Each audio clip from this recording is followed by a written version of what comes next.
नाजुक कबाब के लिए मैंने लिया है चिकन का कीमा आधा किलो, 1 पाव रान का गोश्त, 1 पाव ब्रेस्ट।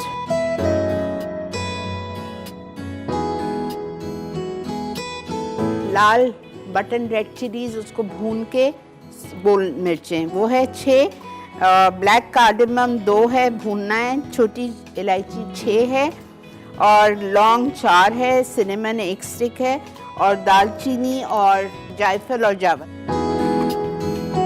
प्याज 1.5 कप, दही का मट्ठा आधा कप, उसके बाद में कच्चा पपीता पिसावा 2 टेबलस्पून। उसके बाद हम इसमें डालेंगे बेसन 4 टेबलस्पून,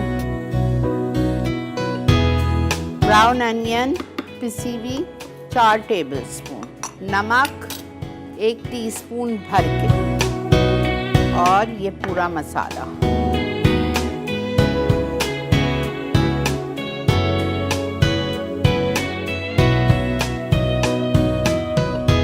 हल्की आंच पे, बहुत तेल कम में आपको इसको तलना है।